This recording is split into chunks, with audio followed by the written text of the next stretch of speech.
Hey there, guys and gals, hepcats, cool kittens, friends and foes. Welcome to the Miskatonic Cabaret. I am your host, the shaman, the bamboozlist, Big Daddy Cool, Johnny Della Rocca, but you can call me Johnny.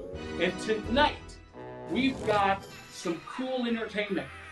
But tonight, you get to watch some brand new magic from the cool one. Can you dig that? I knew that you could.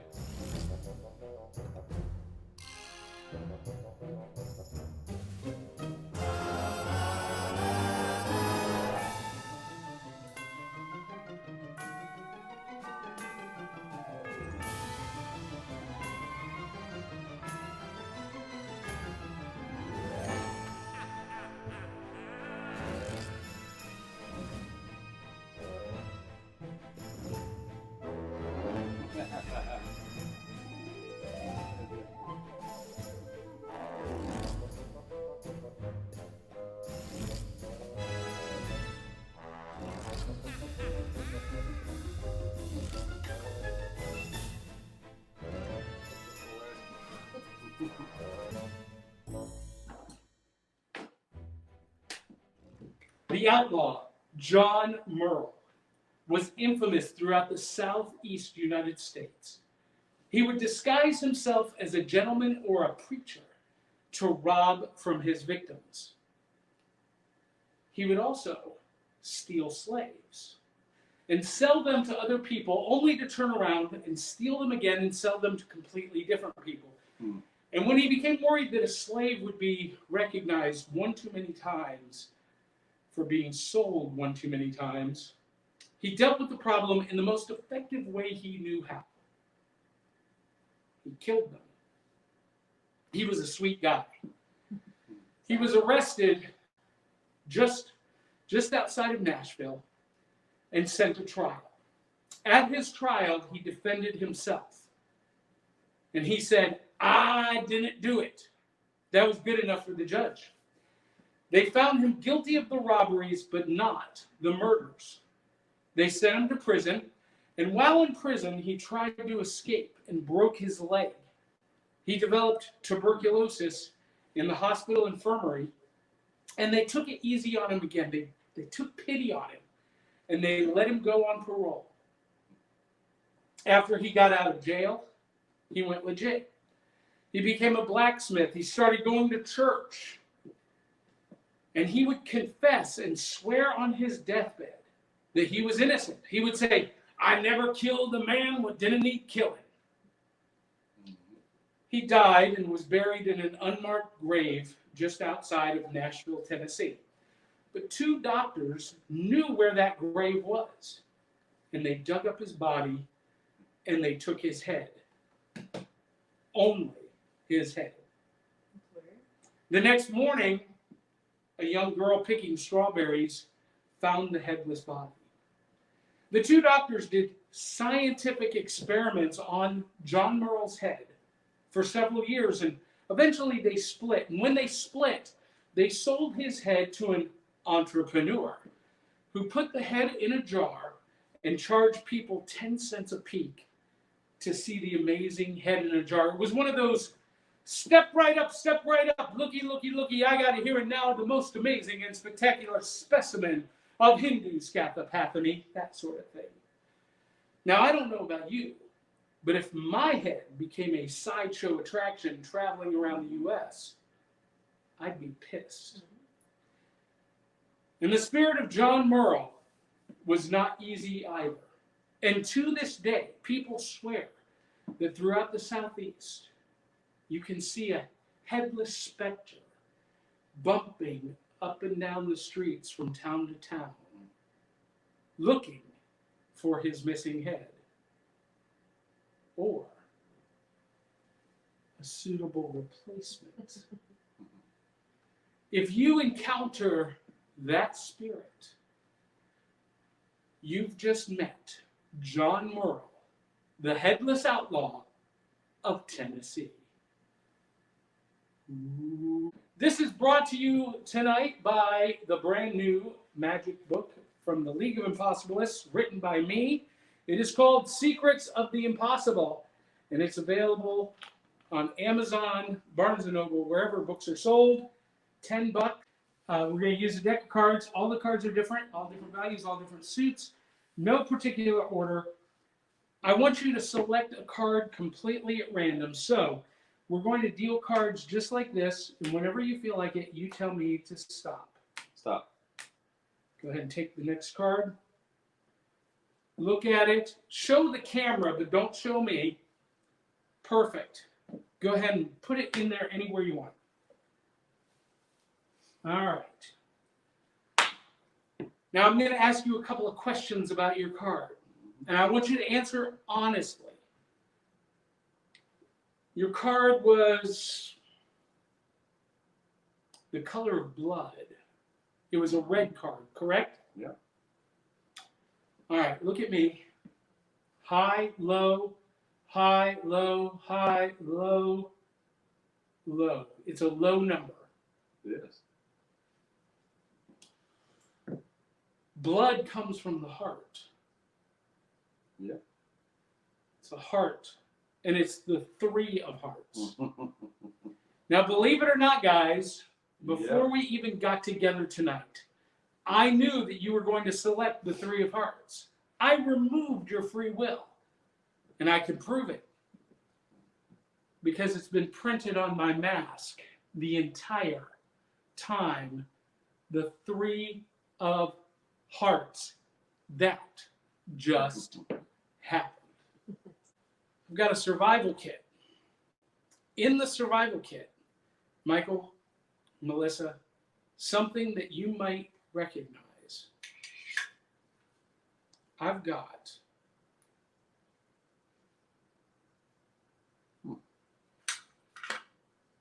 a 3-pronged fish hook. Have you ever used one of these, Michael? No. Do you go fishing very often? No, I don't go fishing that often, but I only use a single hook for my. All right. Well, 3 hooks. Now, this is a mystery because along with the hook are 4 pieces of twine. 3 of the pieces of twine are loose.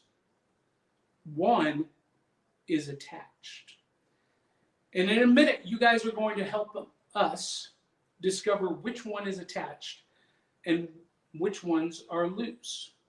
In a moment, I'm going to ask you to take one strand and one strand only, and tug on it. You're going to pull on it, and you're going to pull hard. Okay. And here's where it gets really interesting. Mm-hmm.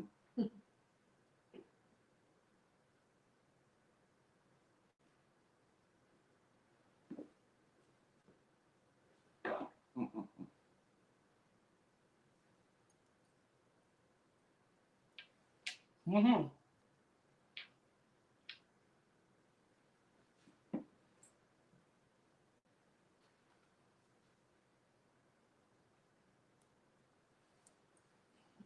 I don't know. I don't want to trick it.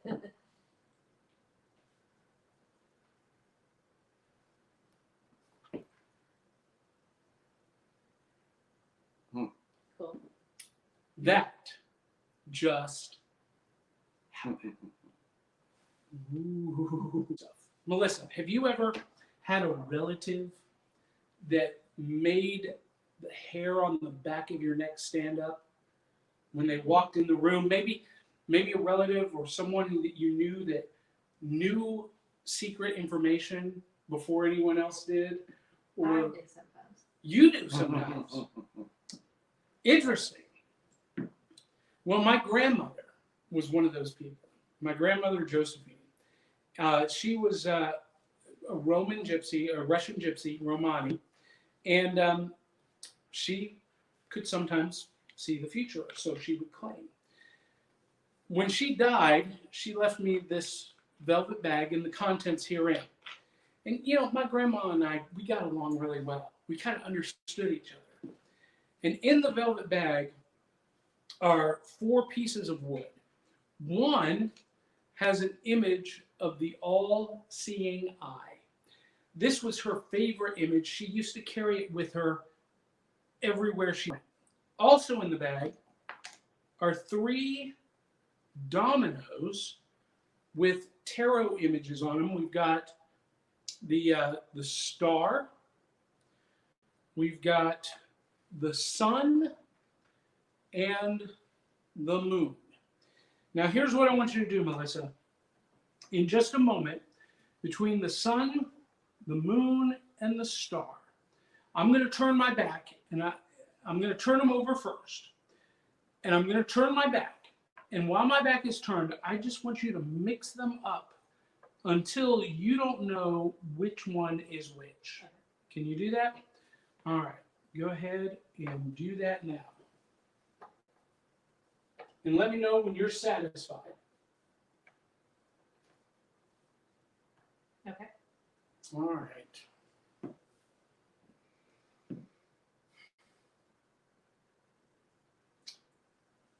First thing first. I want you to take one of those dominoes face down and lay it in the palm of my hand. Are you satisfied with that?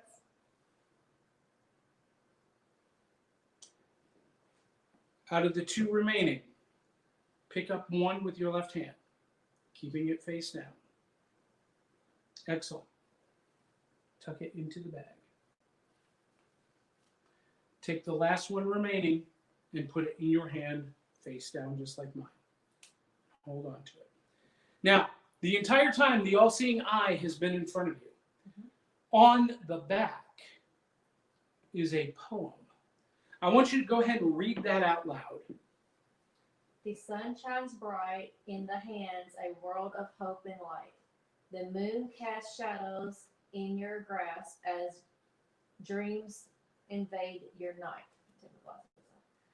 While in the darkness of the bag, the stars hide out in sight. The past, the present, and the future hold until passion, hope, and might. So what does the first line tell us? The sun shines bright in my hands. In whose hand? My hand. Go ahead, open your hand and show us the sun. Mm-hmm. It's the sun. The next line? The moon casts shadows in your grasp as dreams invade your night. Whose grasp? Your grasp. So your grasp. Let's see how we did. The moon. And the last line? While in the darkness of the bag, the stars hide out of sight. Go ahead. Reach in there, pull it out, and show everybody That is the star. Mm-hmm. That's pretty cool. That just happened. That was cool. I like that. Ooh, spooky. The Maxwell House Hotel in Nashville, Tennessee, built in 1889. It was the site of one of the worst hotel fires in U.S. history. Now, most people recognize the name Maxwell House. They don't realize it was a hotel who had their own special blend of coffee. Maxwell House coffee. That Maxwell House. And one weekend or 1 week, the president, Theodore Roosevelt, was staying at the Maxwell House Hotel. And at breakfast, he had a cup of their coffee, special blend coffee. And when the manager asked him, Mr. President, how do you like our Maxwell House coffee?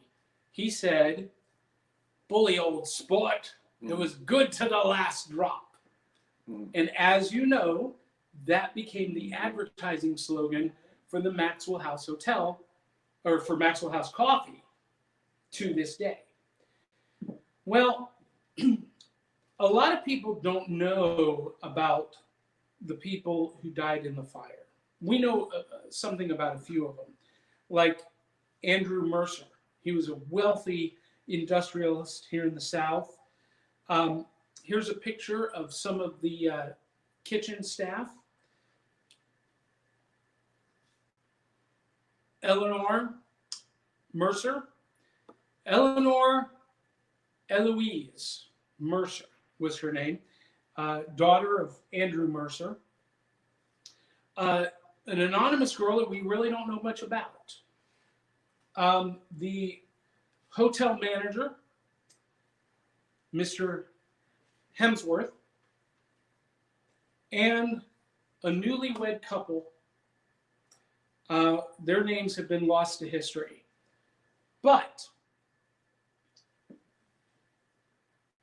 on Christmas Eve, 1916, Andrew Mercer and his daughter Eloise were staying at the Maxwell House Hotel. Eloise had just turned 13, and her wish for her 13th birthday was to stay at the Maxwell House Hotel and to go to their annual Christmas ball. And so Andrew Mercer granted her wish. They went to the hotel, they danced the night away at the ball, had a wonderful dinner, and then they retired to their rooms. Eloise was in room 158.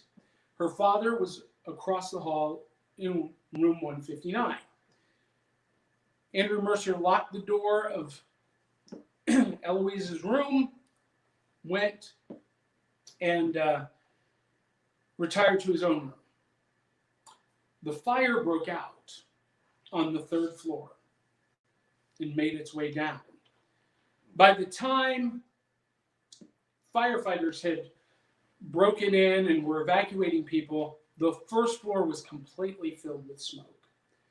And Andrew Mercer was awakened to the sounds of doors being broken down, people screaming, and he grabbed the key to his daughter's room off his bureau, and he ran across the hall to unlock the door to get her out. He could hear her banging on the door, crying for him. He turned the key, and nothing happened. He turned it again.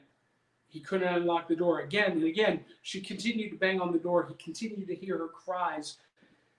And finally, as smoke filled the 1st floor, Eloise stopped banging on the door. She stopped crying. Andrew, desperate to open the door, knew what had happened. But it didn't stop him from trying. Firefighters had to drag him away from the door and out. He was hospitalized, and 3 days later, he died of smoke inhalation, still clutching the key in his possession. They had to pry it out of his dead hands. Now, I know this story because Andrew Mercer's nephew, grandnephew, or great-nephew, I guess you would say, is a close friend. And he sent me the key. Here's the tragic part. The reason Andrew Mercer could not unlock the key or unlock the door to room 158, when they pried it out of his hands, the tag hanging on the key said 159. It was his own room key. Now, some people believe that places are haunted, people are haunted, but Andrew Mercer's great-nephew believes that objects can be haunted. Because sometimes spirits repeat actions,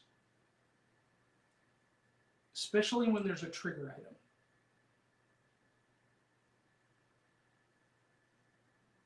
You'll start to see the key starts to move as it slowly, ever so slowly, starts to turn.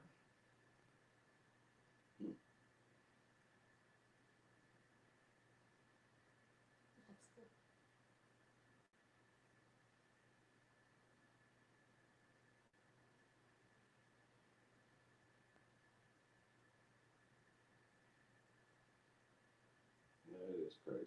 Mm-hmm. That is the story of room 158. That is awesome. Mm. The house we're at right now is a brand new house, but it was built on the site of a plantation, the Fairway Farms Plantation. And we've heard stories about this part of the neighborhood being where slave quarters were kept. My daughter told me just tonight that last night she heard footsteps on the carpet in her room, and she heard something breathing in her ear. Now, one of the stories, one of the legends of this area is a little girl named Sarah, who was the plantation owner's daughter, and she liked to play with matches.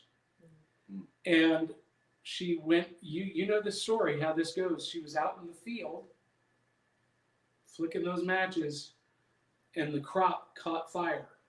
And it spread across the fields and spread to the slave quarters, to the stables, and burned them down. We don't know what happened to Sarah. She was never found after that fire. Let's try something.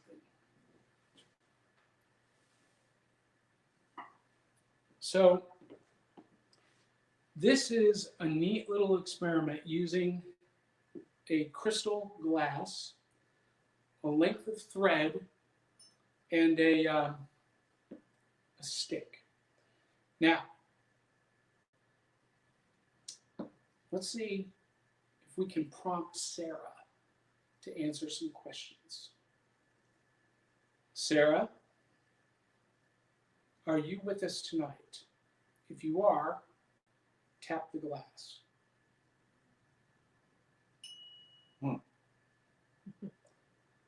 Sarah, time to tell the truth. Did you start that fire in the field? If you did, tap the glass.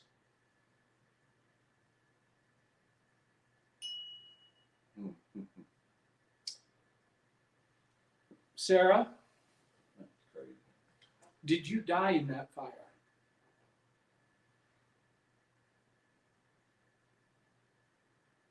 Sarah, you can be honest. Did you die in that fire? If you did, tap the glass.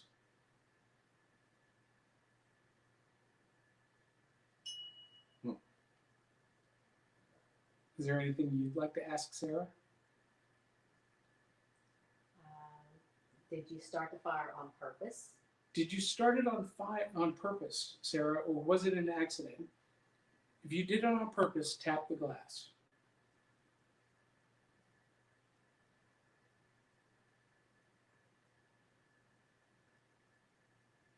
I guess it was an accident. Was it an accident, Sarah? Were you just playing, trying to have fun?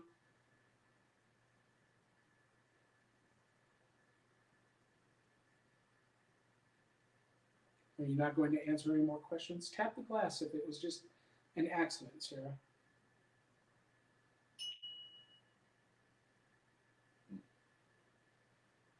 Sarah, I want to try one other thing with you. If you're here with us. That was me, not her. If you're here with us, Sarah, I want you to respond to a trigger item. I have a little corn husk doll. Children in the early part of the United States and Civil War era would make these dolls out of corn husks. Sarah, if you want to play with the doll, reach out and pick it up.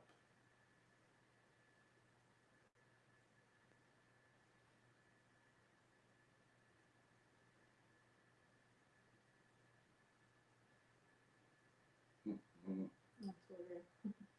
Crazy. Sarah is with us. Have you ever heard the story of Robert Johnson? Robert Johnson was one of the most influential blues guitar players of the 20th century. He was from Mississippi, and when he left home, he couldn't play a note. Oh, wait, is this the guy that sold his soul to the devil? That's right. Yeah. When he returned 3 years later, he was a virtuoso. He was doing things on a guitar nobody had ever heard before.